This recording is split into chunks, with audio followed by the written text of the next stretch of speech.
3 minggu yang lalu saya berada di Palestina, dan saya sengaja keliling mencari pohon Al-Gharqad itu. Ada enggak? Ternyata ada, dan diberi perhatian oleh pemerintah Israel di sana, dan ditanam banyak. Oh, ternyata mereka tahu kebenaran Islam.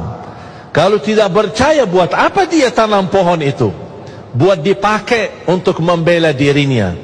Dan tidak akan mungkin terjadi perang besar umat Islam menghadapi Yahudi kecuali kalau mereka semua terkumpul.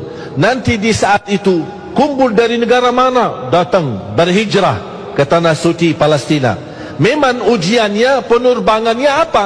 Diambil rumah kita, penerbangannya dikuasai masjid kita, penerbangannya dibunuh anak kita. Itu semua penerbangan. Buat apa? Supaya mereka terkumpul di situ.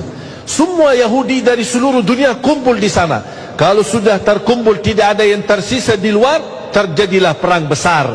Karena umat Islam nanti akan mampu menghabiskan semua Yahudi. Tidak ada satu Yahudi pun yang akan hidup di muka bumi. Berarti ujian jamaah sekalian yang kita ada di Palestina memang proses. Ujian yang ujung-ujungnya akan kembali kekuasaannya umat Islam. Allah punya hikmah. Allah tidak mungkin suka kezaliman. Allah tidak mungkin membiarkan pembunuhan dan tumpahan darah di mana-mana, apalagi tanah suci Palestina. Tapi Allah Subhanahu wa taala memiliki hikmah yang barangkali kita belum tahu. Tapi nanti di akhir zaman, dan itu tanda-tandanya sudah semakin dekat. Saya tidak bisa berkata 1 tahun atau 2 tahun. Tapi salah satu kemuliaan yang saya bisa merasakan kegembiraan dan kebahagiaan, khususnya masyarakat Indonesia sudah menilai positif dan menilai tanda yang sangat baik bagi rakyat Palestina.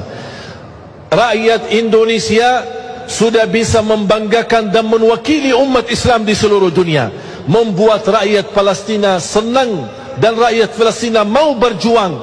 Selama ini batah semangat karena tetangga lingkungan mereka, negeri Arab, tidak memberikan dukungan, apalagi pemerintah mereka.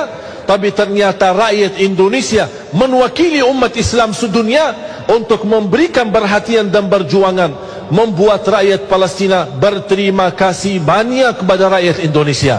Dan ini menurut saya kemenangan yang sangat luar biasa yang kita dapatkan, yang tidak dirasakan oleh orang lain. Makanya kita harus bergembira, berbangga, dan terus berjuang. Walaupun kita tidak berkesempatan bisa ke sana, tapi kita berjuang untuk mendoakan mereka, membantu mereka, upaya, daya, dana, segala kemampuan. Buat apa? Karena kita akan menjadi di hadapan Allah, berjuangan kita menjadi saksi baik untuk tanah suci Palestina. Tidak akan terlupa. Ketika saya ke sana, saya menyebutkan diri saya bukan dari Madinah, tapi saya sebut diri saya dari Indonesia. Langsung oleh orang masyarakat Palestina dan di Masjidil Aqsa, Masya Allah Indonesia, I like Indonesia, saya suka Indonesia.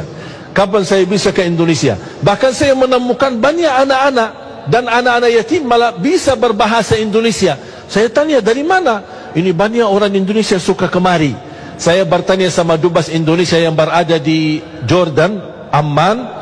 Beliau berkata setiap tahun berkunjungan dari Indonesia ke Palestina 70.000. Saya bilang insya-Allah ke depan jangankan 70.000, insya-Allah 7 juta dari Indonesia akan berkunjung ke sana. Semakin kita sering ke sana, ke tanah suci, itu yang akan membuat hati mereka bergetar dan ketakutan. Kita hanya bisa membela dan membantu mereka dengan kita silaturahim, kita doakan dan kita membantu. Semoga insya-Allah ini amalan kita semua menjadi saksi baik di hadapan Allah Subhanahu wa taala.